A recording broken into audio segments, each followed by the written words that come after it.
Ia pernah dijuluki pemerintah kolonial Belanda sebagai Raja Jawa tanpa mahkota, seorang pemimpin Sarekat Islam, organisasi massa terbesar dalam sejarah pergerakan nasional yang aktif meretas jalan kesetaraan bagi semua anak bangsa.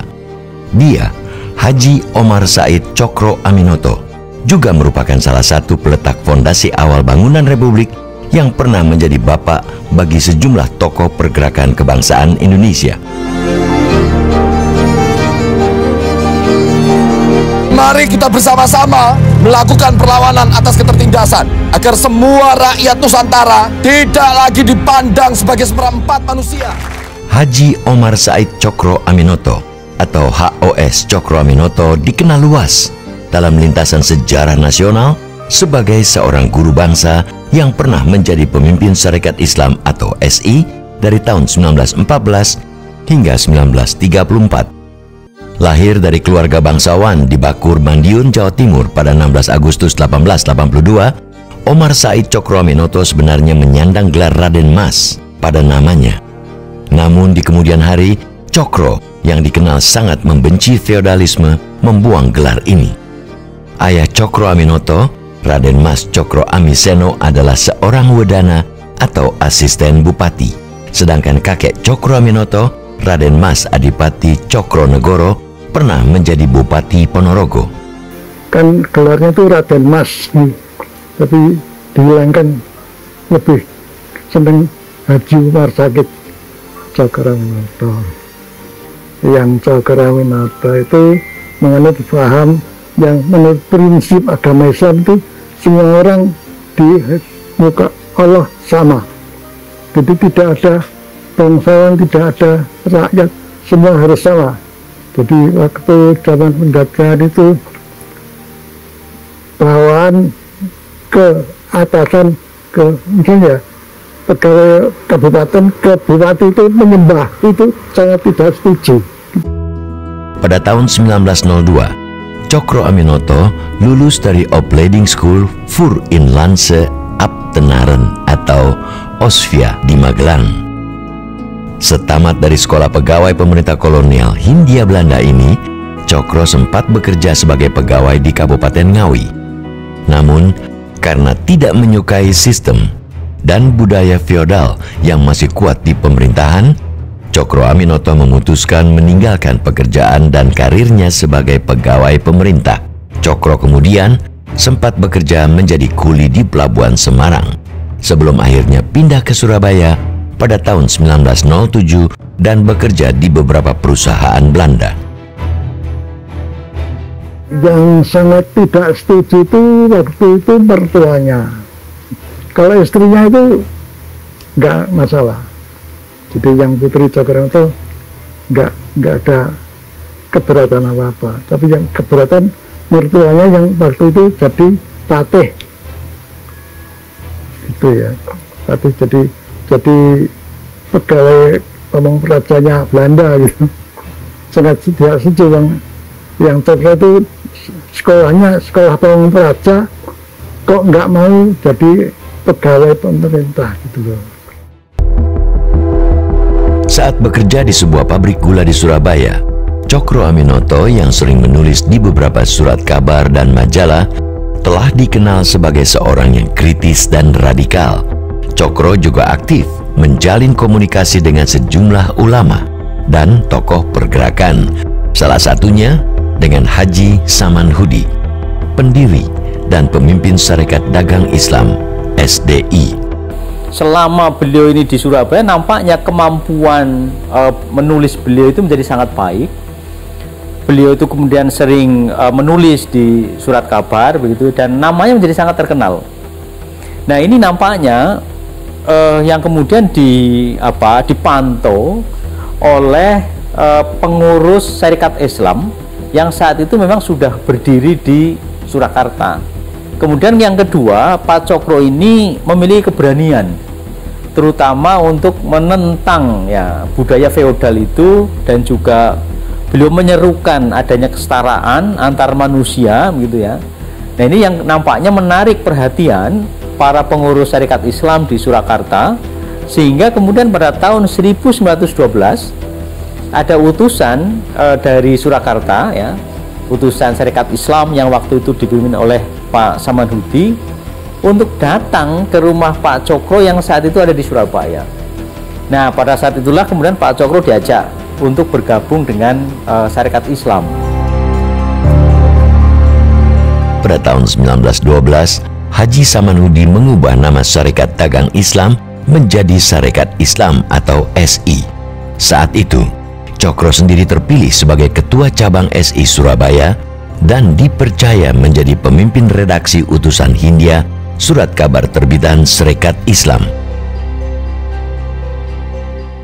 Dalam konteks waktu itu, surat kabar itu memiliki tidak hanya sekedar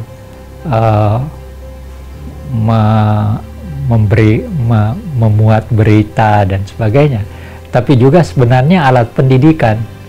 Cokro ini memiliki kelebihan, dia orator yang sangat menarik kalau pidato. Dia itu sudah orang memandang dia sudah kayak setengah dewa gitu. Seringkali dari sumber-sumber sejarah yang kita bisa baca, ketika Pak Cokro ini berpidato, itu orang menyaksikan dan datang dan ingin melihat secara langsung bagaimana pidatonya. Bahkan sampai pada tahap memuja gitu ya. Jadi kalau orang melihat dia pidato, itu sampai berlomba-lomba mencium destar dia gitu untuk ngalap berkah. Pada tahun 1913, dalam Kongres pertama Syarikat Islam di Surakarta, Cokro Aminoto terpilih sebagai Wakil Ketua Sentral Syarikat Islam atau CSI. Setahun kemudian, pada Kongres kedua SI di Yogyakarta, Cokro Aminoto terpilih menjadi Ketua Sentral Syarikat Islam. Seiring keterpilihannya ini, Cokro Aminoto memindahkan kantor pusat SI dari Surakarta ke Surabaya. Pada tahun 1916, di mana posisi Syarikat Islam itu berada pada situasi puncak, anggota Syarikat Islam yang waktu itu tercatat itu mencapai 2,5 juta.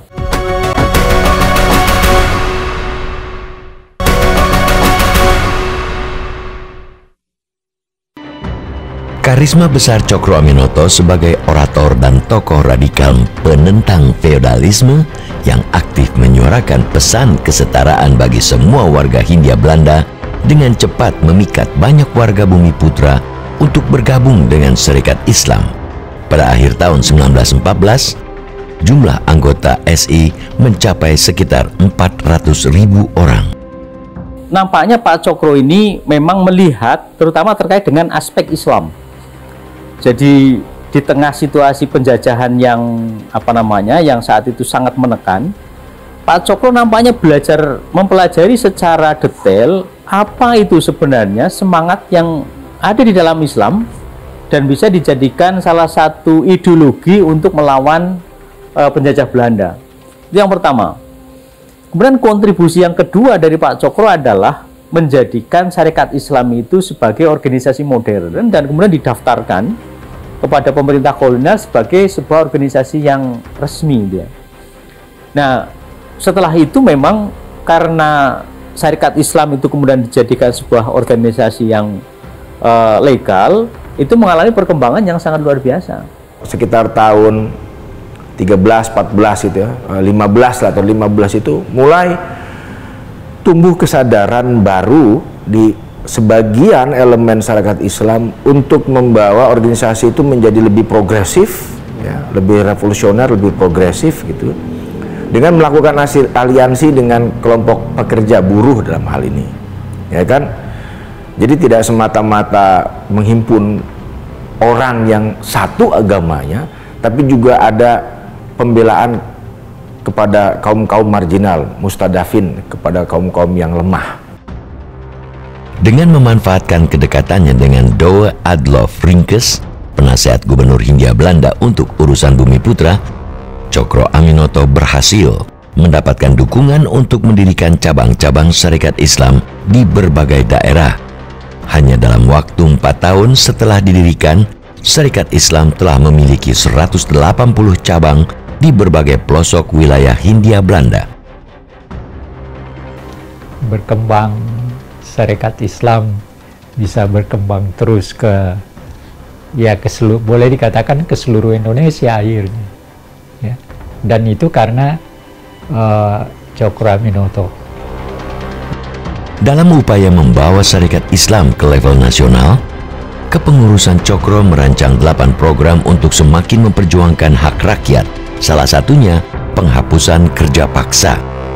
Saat Sarekat Islam menggelar kongres ketiga yang untuk pertama kalinya bertaraf nasional di Bandung pada 17 hingga 24 Juni 1916, Cokro Aminoto dengan berani menyuarakan tuntutan perlunya pemerintahan sendiri bagi bangsa Hindia Belanda.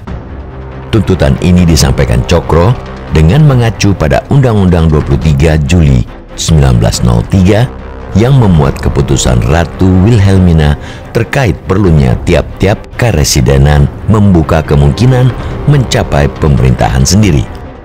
Pada tahun 1916 atau Kongres Sarekat Islam di Bandung, dinyatakanlah sejak saat itu bahwa Sarekat Islam akan memberikan otonomi kepada cabang-cabangnya di seluruh Hindia Belanda. Sebagian ahli sepakat ya, juga menulis, misalkan Takashi Shiraishi yang menulis tentang zaman bergerak ya, tentang periode-periode perjuangan ini, pergerakan ini, melihat inilah momentum awal Sarekat Islam memiliki kesadaran nasional, karena dia membagi, misalkan pengurusnya itu ada Sentral Sarekat Islam CSI dan juga cabang-cabang yang otonom. Makanya ada Sarekat Islam Afdeling Semarang, Sarekat Islam Afdeling sampai kemana-mana. Pada awal Februari 1918, sebuah peristiwa yang menunjukkan karisma besar kepemimpinan Cokro Aminoto terjadi saat majalah Jawi Hiswara menurunkan tulisan yang dianggap melecehkan Nabi Muhammad. Cokro memimpin aksi unjuk rasa akbar memprotes tulisan ini. Menyusul unjuk rasa ini, jumlah anggota SI membengkak drastis dari 450.000 orang pada tahun 1918 menjadi 2,5 juta pada tahun 1919. Pada tahun 1916, di mana posisi Sarekat Islam itu berada pada situasi puncak, anggota Sarekat Islam yang waktu itu tercatat itu mencapai 2,5 juta. Ini belum pernah ada organisasi yang anggotanya sebesar itu. Besarnya jumlah anggota Sarekat Islam dan tersebarnya cabang-cabang Sarekat Islam di banyak daerah ikut memperluas tumbuhnya semangat kebangsaan di kalangan rakyat Bumi Putra. Karena besarnya jumlah anggota SI ini, HOS Cokro Aminoto sering dijuluki sebagai Raja Jawa tanpa mahkota. Mengapa Pak Cokro mendapat julukan semacam itu? Itu tidak lain karena pertama, pada saat itu posisi kerajaan itu kan mengalami situasi surut. Nah, pada situasi semacam itu Pak Cokro itu menjadi seorang tokoh yang mampu mengorganisir massa dalam jumlah yang sangat banyak. Apa yang dikatakan oleh Pak Cokro itu diikuti oleh para pengikutnya. Jumlah anggota Sarekat Islam itu berkembang sangat pesat. Nah, ini yang nampaknya kemudian oleh orang-orang Belanda itu digambarkan sebagai seorang raja. Karena apa? Ya karena itu tadi, beliau berhasil mengorganisir massa yang sangat banyak. Pada Mei 1918, ketika pemerintah Hindia Belanda membuka kesempatan bagi perwakilan warga Bumi Putra untuk masuk ke Volksraad atau Dewan Rakyat, Cokro Aminoto dan Abdul Muiz ditunjuk Sarekat Islam mewakili SI di parlemen bentukan pemerintah ini. Dalam sebuah sidang Volksraad, Cokro sempat menyampaikan sebuah mosi berisi tuntutan diadakannya berbagai perubahan besar dalam kehidupan perpolitikan di Indonesia. Mosi yang juga ditandatangani sejumlah tokoh seperti Cipto Mangunkusumo, Rajiman, Tiun, dan Abdul Muiz ini antara lain menuntut pembentukan parlemen yang anggotanya benar-benar dipilih rakyat dan memiliki hak untuk menentukan hukum serta membangun pemerintahan yang bertanggung jawab pada parlemen. Cokro punya ide untuk otonomi mengelola Hindia Belanda gitu ya, terlepas dari negara Belanda sendiri, kan koloninya nih. Lawan praktik kolonialisme dan imperialisme ya nggak cuma lewat gagasan saja, tapi juga dengan tindakan, dan hal inilah yang kemudian dilihat oleh anak-anak kos yang pada waktu itu tinggal di rumah Cokro.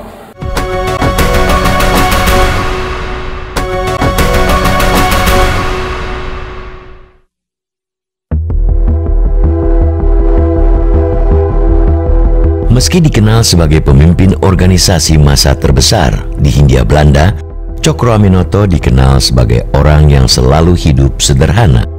Selama sebagian besar waktunya memimpin Sarekat Islam, Cokro tetap tinggal bersama keluarganya di sebuah rumah kecil di kawasan padat penduduk di Jalan Paneleh 7, Surabaya. Untuk mendapatkan uang tambahan, rumah yang terletak tidak jauh dari Kali Mas ini juga dijadikan Cokro sebagai rumah kos bagi para pemuda Bumi Putra yang bersekolah di Surabaya. Tercatat beberapa tokoh dalam dunia pergerakan dan politik nasional seperti Soekarno, Semaun, Muso, hingga Kartosuwiryo pernah tinggal di rumah ini. Dalam catatan sejarah, para pemuda yang indekos di rumah Cokro Aminoto ini tidak hanya tidur dan makan di rumahnya, namun juga menyerap berbagai pelajaran dan pengaruh dari tokoh pergerakan karismatis ini. Lihat lagi, Cokro bukan seorang guru atau memiliki latar belakang sebagai seorang guru, tapi kembali lagi bahwa seseorang itu menjadi inspirator bagi orang lain ketika apa yang dia lakukan itu membawa dampak positif bagi orang-orang yang ada di sekitarnya. Itulah yang saya lihat sebagai cara Cokro dalam memberikan suatu pembelajaran secara nggak langsung lewat apa yang dia lakukan, lewat suri teladannya, sikapnya, pemikirannya, gagasan dan tindakannya. Jadi seandainya dia ngomong bagaimana caranya kita melawan praktik kolonialisme dan imperialisme, ya nggak cuma lewat gagasan saja, tapi juga dengan tindakan. Dan hal inilah yang kemudian dilihat oleh anak-anak kos yang pada waktu itu tinggal di rumah Cokro sebagai bentuk bahwa apa yang dilakukan oleh Cokro Aminoto ini tidak hanya sebatas pada gagasan saja, tapi juga ada tindakannya. Dalam biografi Bung Karno itu, beliau secara langsung mengatakan bahwa Pak Cokro adalah guru saya. Bung Karno ingat betul bagaimana Pak Cokro setiap sore misalnya memberikan buku-bukunya kepada Bung Karno untuk kemudian dibaca gitu secara langsung oleh Bung Karno. Bung Karno juga ingat bagaimana Pak Cokro kalau malam memberikan berbagai wejangan kepada Bung Karno, dan Bung Karno betul-betul menyadari bahwa Pak Cokro adalah gurunya. Pada tahun 1919, sebagian anggota Serikat Islam yang berpandangan lebih radikal seperti Semaun dan Darsono mulai kerap mengkritik sikap dan pandangan Cokro Aminoto dan beberapa pengurus SI lain yang mereka anggap lembek terhadap pemerintah kolonial. Di sisi lain, pemerintah kolonial yang khawatir dengan pengaruh besar Sarekat Islam mulai mengawasi pergerakan tokoh-tokoh SI. Saat terjadi peristiwa kerusuhan dalam aksi protes petani di Cimamere, Garut, Jawa Barat yang melibatkan para aktivis Sarekat Islam Afdeling B. Tasikmalaya, sejumlah tokoh SI tak terkecuali Cokro Aminoto diseret ke pengadilan dan kemudian dipenjara. Haji namanya Haji Hasan menolak membayar pajak padi yang diberlakukan oleh pemerintah kolonial. Mereka menolak, tidak hanya menolak, melakukan perlawanan dan pembangkangan yang berujung kepada tewasnya satu keluarga ini di Cimareme. Ketika kasus ini dibongkar, ada dugaan Afdeling B. Jadi Afdeling B ini, kalau Afdeling A itu yang resmi lah gitu ya. Ini semacam panggilan. Afdeling B itu yang underground, yang diduga memiliki afiliasi dengan kelompok kiri ini, komunis ini. Mereka menyusup itu ke Sarekat Islam, memprovokasi sehingga terjadi peristiwa besar ini. Kemudian pemerintah kolonial melakukan serangkaian investigasi, maka ditangkaplah beberapa orang pimpinannya termasuk Cokro. Ketika Cokro Aminoto dipenjara, pertentangan pendapat di tubuh Sarekat Islam antara kubu radikal atau merah yang dimotori Semaun dengan kubu putih yang dipimpin Agus Salim kian memanas. Kala itu Semaun yang merupakan ketua SI cabang Semarang dan beberapa anggota SI lain juga menjadi anggota ISDV atau Serikat Sosialis Demokrat Hindia yang menjadi cikal bakal terbentuknya PKI atau Perserikatan Komunis Indonesia. Terjadi radikalisasi. Jadi bukan cuman organisasi besar anggotanya banyak nggak punya tujuan apa-apa, tapi mereka terutama yang Sarekat Islam Afdeling Semarang di bawah Semaun itu lebih fokus kepada gerakan buruh. Jadi melakukan pemogokan, melakukan bergen posisi untuk pembelaan hak-hak mereka. Nah ini tentu saja terjadi friksi di internal Sarekat Islam waktu itu. Saat digelar Kongres Nasional SI di Surabaya, Agus Salim dan Abdul Muiz berhasil meyakinkan sebagian besar peserta Kongres untuk menjalankan disiplin organisasi bagi pengurus dan anggota SI yang merangkap keanggotaan di organisasi lain. Langkah Agus Salim ini membuat Sarekat Islam pecah menjadi SI Merah dan SI Putih. Sejak saat itu Haji Agus Salim memberlakukan disiplin partai. Anggota Sarekat Islam tidak boleh juga menjadi anggota organisasi lain. Kan tadinya mereka bebas tuh, punya 2 kartu, anggota ISDV juga, anggota bebas. Tapi sekarang nggak boleh, Sarekat Islam harus. Nah kemudian mulai terjadi pembelahan. Ada yang merah, ada yang putih, ya kan?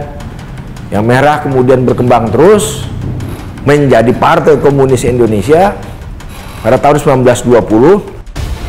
Setelah mendepak anggota Sarekat Islam yang terindikasi berafiliasi dengan paham kiri, pada tahun 1923, Cokro Aminoto yang kembali memimpin SI mengubah nama organisasi ini menjadi Partai Sarekat Islam atau PSI yang secara tegas berhaluan politik. Dalam kongres yang digelar pada Januari 1929, nama PSI diubah lagi menjadi Partai Sarekat Islam Indonesia atau PSII.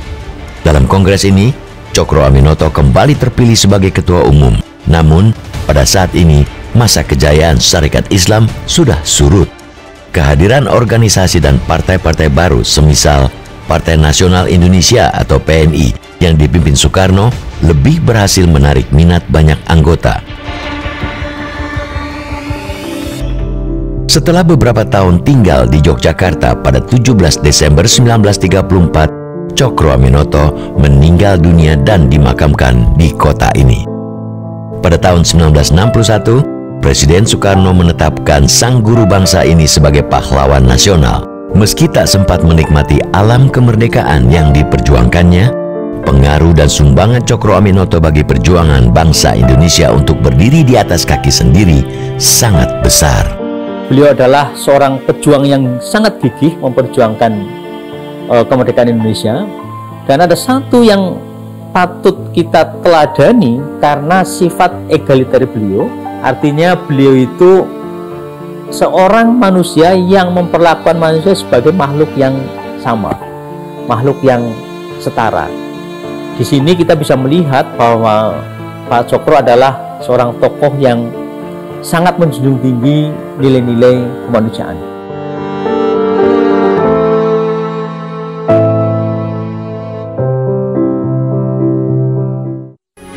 Metro TV. Jelajahi cara baru mendapatkan informasi. Download Metro TV Extend sekarang.